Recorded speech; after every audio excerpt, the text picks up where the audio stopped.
Hoje, o propósito desse nosso encontro é a gente entender por que estudar o ser humano. Eu tive uma trajetória de estudos do ser humano na perspectiva coletiva, analisando o ser humano na igreja, o ser humano na família, o ser humano na comunidade, e fomos afunilando isso a ponto de ter que estudar um tema pouco conhecido que é amor. E para estudar amor é impossível sem estudar o ser humano a fundo para saber como acontece lá dentro dele, como acontece o amor, como se concretiza uma pessoa quando está amando. Além disso, nas trajetórias da perspectiva coletiva de analisar o ser humano no contexto da família, nós verificamos e também outras famílias se agregaram a isso. O que a gente tem como fruto desse estudo são muitos livros escritos, programas de rádio, canais na internet, sites que foram acessados já por mais de 100 países.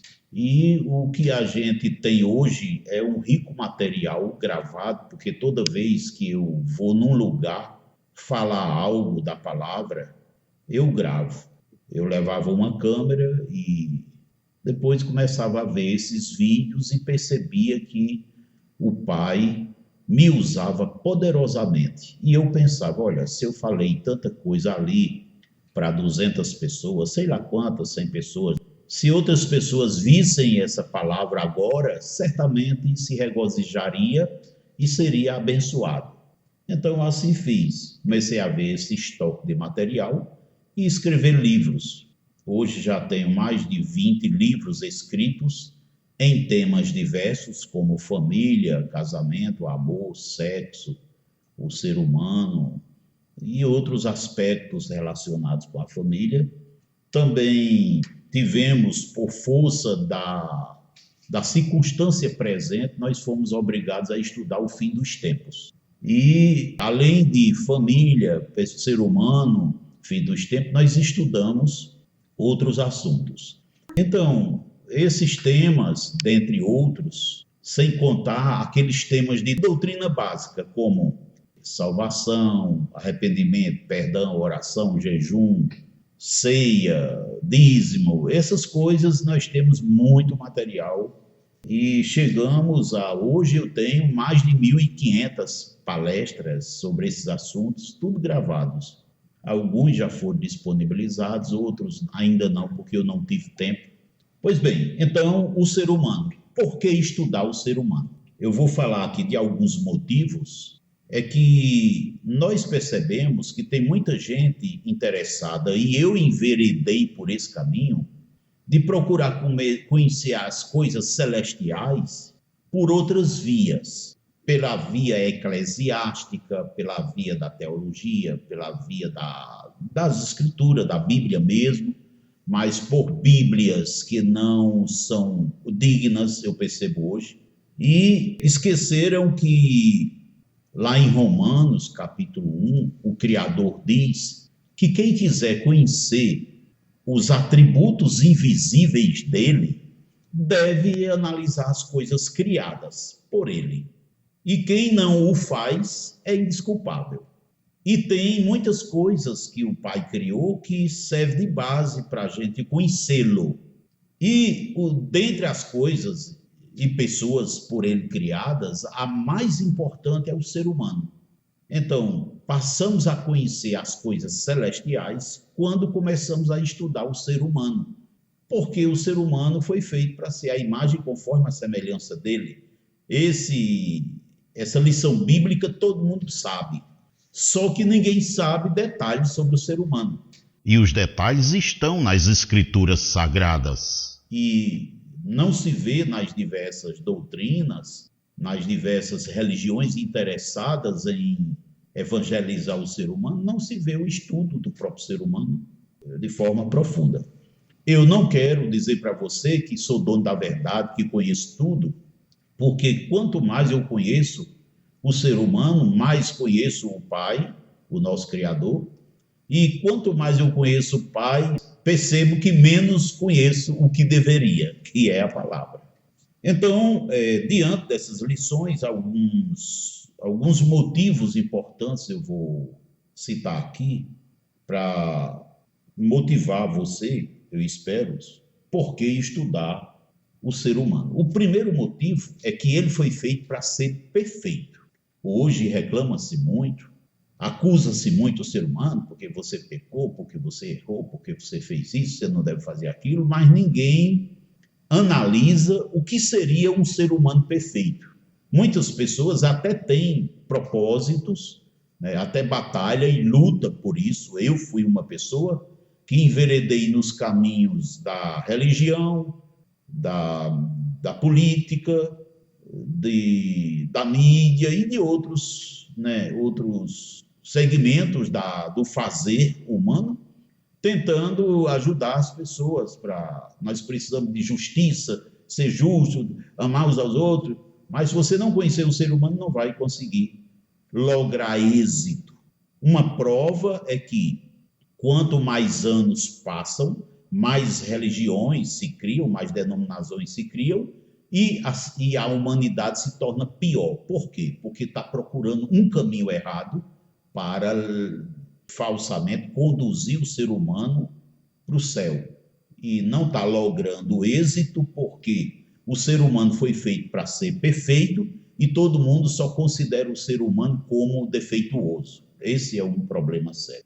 O segundo motivo é que algo aconteceu com aquele ser humano perfeito que o Criador colocou na Terra e as pessoas não estudam em detalhe esse algo. O que foi que aconteceu realmente que fez o ser humano passar de um estado de perfeição para um estado de imperfeição? Passou a ter uma espécie, eu vou chamar assim, entre aspas, um defeito de nascença. Por quê? Quando o primeiro casal cometeu o erro, todos os outros seres humanos nascem com esse problema, ou seja, é hereditário. E as religiões, a ciência, a mídia, os governos, os estudiosos não explicam isso aí. Um terceiro motivo é que as escrituras foram feitas para o ser humano viver por elas, né, as escrituras. Só que não dão as condições para as pessoas lerem, amarem e viverem a escritura. As religiões não fazem isso, a mídia não faz, o governo não faz, a ciência não faz, e disso aí começam a tolher os principais e mais básicos direitos humanos, que é o direito de saber, ao menos saber que veio para a Terra para daqui ir para o céu. E ninguém se preocupa com isso. Um quinto é que os ramos ou troncos do conhecimento humano, vamos falar assim, das tradições, como religião, ciência, mídia, governo, literatura, área literária, etc., esses segmentos estão cegos e, sem que eles percebam, eles estão trabalhando para destruir o mais belo projeto que o Criador fez na Terra, implantou na Terra, que é o ser humano para viver em família. Então, isso é outro motivo para estudar o ser humano.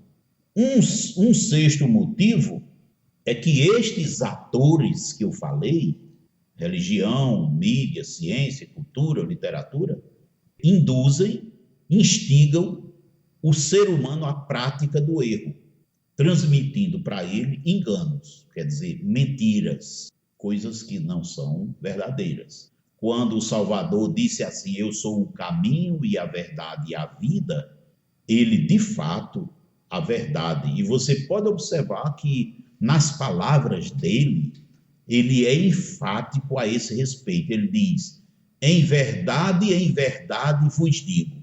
Ele repete a palavra verdade várias vezes. Por quê?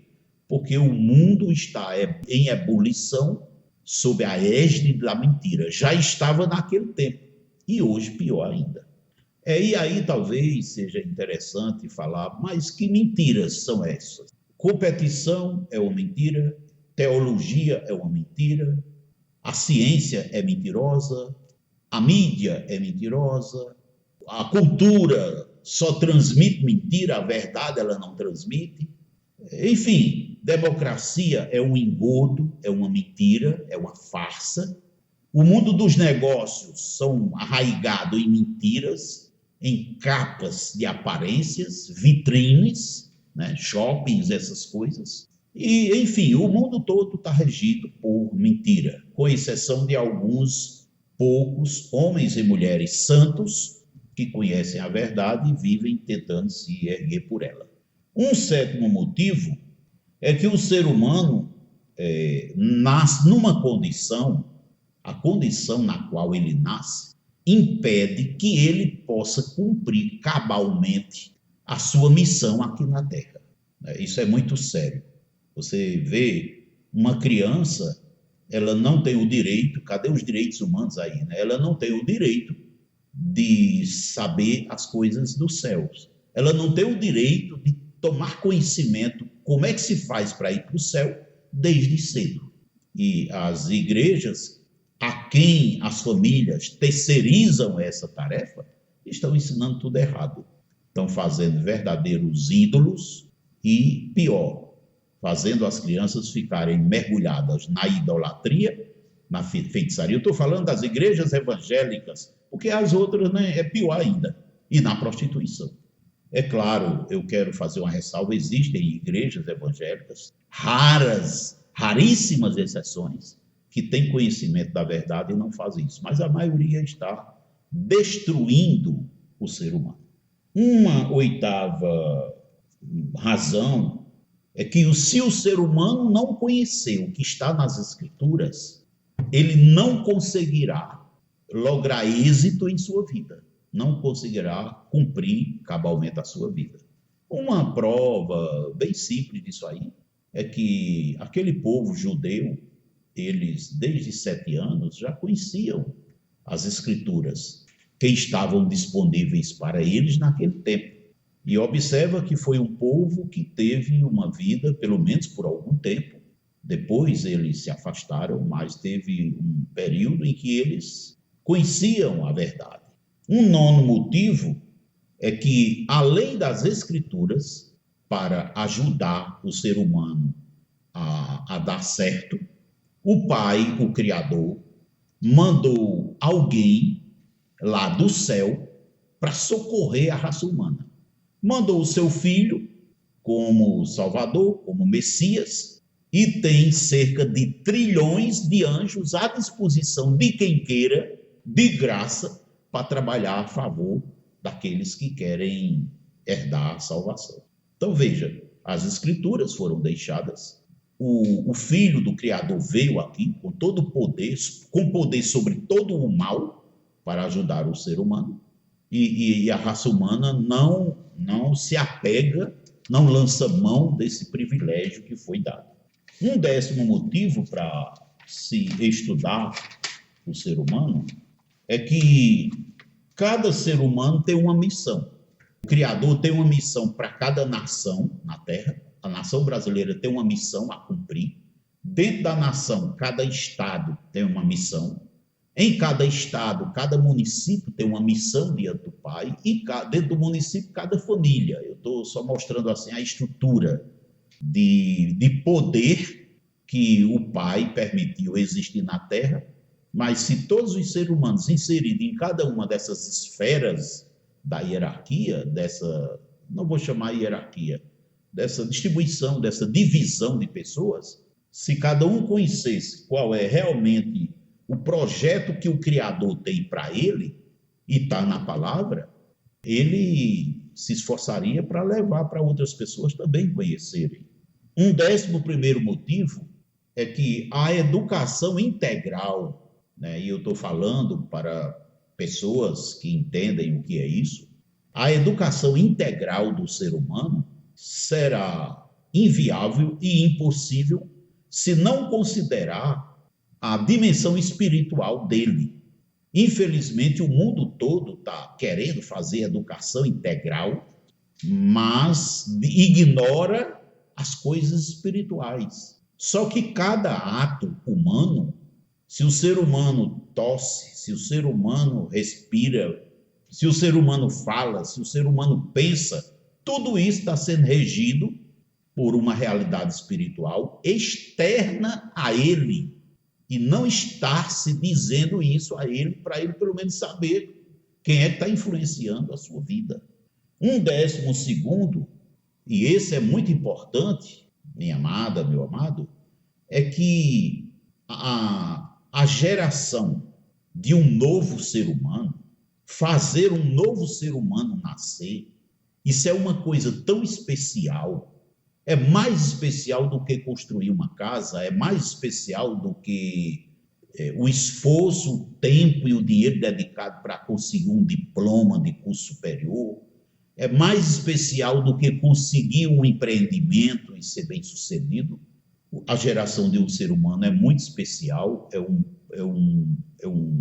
uma tarefa, digamos assim, uma responsabilidade, e que essa geração de um novo ser humano só deve acontecer de acordo com o que o Criador disse. Ele disse, enchei a terra, multiplicai-vos, mas ele disse como é que é para fazer. Quem faz diferente está contrário. 13º motivo, e aqui eu quero chamar muito a sua atenção, é que as atitudes de uma pessoa afetam outras pessoas, muitas pessoas. A atitude dos pais afeta os filhos, a atitude do professor afeta os alunos, e nessa história aí a questão da autoridade tem efeito espiritual. Por exemplo, eu conheço um município brasileiro em que teve um prefeito muito jovem, e a juventude tem aquela, e passou a fazer muitas festas, muitas coisas, e resultado, hoje esse município vive numa miséria, é tanta prostituição, é tanta doença sexualmente transmissível, por quê? Porque, entendeu, a maturidade é importante para se fazer as coisas. A própria palavra diz que a gente não deve dar vazão às ilusões, às coisas da mocidade. Isso não quer dizer que tem que ser um idoso, não quer dizer isso aí, mas tem que ter mentalidade baseada nisso aqui, entendeu? Então, as atitudes de uma pessoa afetam muitos. A atitude de um prefeito afeta o município, a atitude de um diretor afeta a escola, a atitude de um professor afeta a turma, a atitude do pai afeta os filhos, a esposa. Não só a atitude, mas também a omissão ou a remissão. Quando se deixa de fazer, está atrapalhando alguém de avançar, se soubesse aquilo. 14º motivo para estudar o ser humano é que o modelo de sociedade que o Criador deixou na Terra é firmado em família. E há uma palavra que muitas pessoas não gostam, mas o Criador fez na Terra a chamada sociedade tribal. O que é isso? Prole. As pessoas ter respeito pelos seus avós, bisavós, A gente vê na palavra as pessoas dizendo nossos pais, quer dizer, nossos antepassados. A gente vê os reis que tiveram bons governos, boas ações governamentais, foram governos que consideraram os pais, as atitudes boas dos pais. Então, veja que o Criador organizou o povo que ele escolheu para levar a verdade ao mundo, que é o povo de Israel, ele organizou em tribos, e ele não abre mão disso. Até no fim dos tempos, quando houver o julgamento, até a palavra diz que nós haveremos de julgar a toda tribo, todas as tribos serão julgadas. 15º motivo é que o Criador tem inimigos. Os inimigos do Criador são invisíveis, são demônios, mas eles são reais. Eles são muitos. Fazendo uma conta rápida com base em Apocalipse, a gente percebe que existem trilhões de anjos. Trilhões. Ora, o planeta Terra só tem 7 bi. Então, existe uma população imensa de anjos. Fica na esfera de trilhões. E a palavra diz que onde existe um ser humano, ali tem demônios por perto. 1 Pedro 5,8 diz isso. Anda em derredor, rugindo como leão, à espera de quem possa tragar. Então, a existência desses inimigos, que, diga-se, né, eles são poderosos, eles não são mais poderosos do que o Criador, mas eles são mais poderosos do que um ser humano na condição em que nasce, e o ser humano só passa a poder inibir, impedir a ação dele sobre a sua vida a partir da hora que se converte ao Salvador. Só a partir daí é que ele passa a ter esse poder. Então, os inimigos do Criador agem na vida do ser humano para destruir. E a ação primeira é na família, destruir o casamento. Aí, destruindo o casamento, desfacela a família e daí para frente a desgraça está feita. 16º motivo para estudar o ser humano é que ele precisa, para ele dar certo, é preciso ele voltar para o estado de perfeição que ele teve lá na origem. Ou seja, o Criador fez o planeta Terra para ser cheio de gente santa. E o céu no futuro será cheio de gente santa. Não entrará quem não for santo para lá. Então, essa condição, essa necessidade de voltar a ser perfeito, é condição sine qua non, é condição, digamos assim, compulsória, obrigatória para o ser humano poder dizer que deu certo, poder dar certo, cumprir cabalmente sua missão aqui.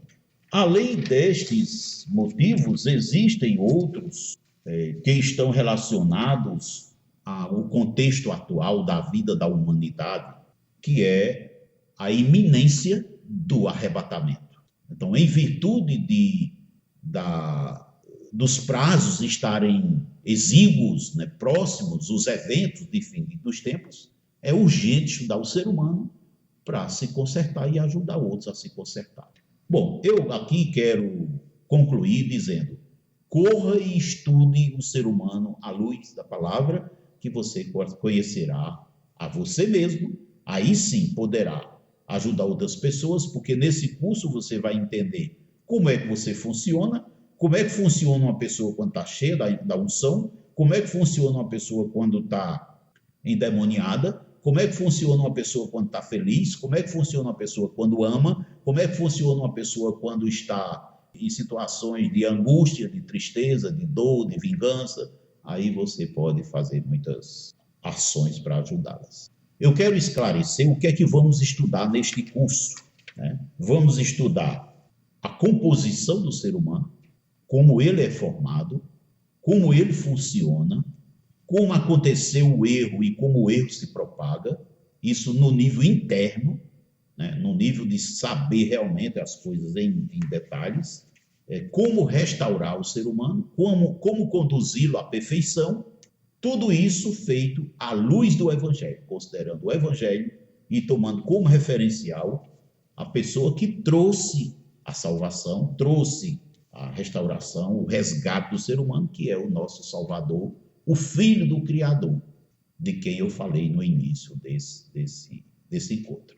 Então, nesse curso, nós descortinamos, né, essas mentiras, esses enganos que estão ocultos, porque a palavra diz: e não há nada oculto que não venha a ser revelado. Pois assim como o Criador foi revelando coisas das próprias Escrituras ao longo do tempo, apesar de já estar escrito, ele não permitiu que as pessoas entendessem, mas ao longo do tempo ele está. E eu louvo ao Pai porque ele confiou a nós o privilégio de entender esse assunto. E você está convocado para estudar conosco e entrar em ação também.